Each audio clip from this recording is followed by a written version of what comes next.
You ask Tiger to solve. This deals with linear equations with one unknown. The final result is d equals 6.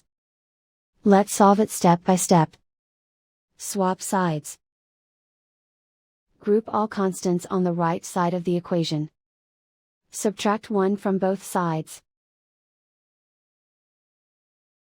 Group like terms. Simplify the arithmetic.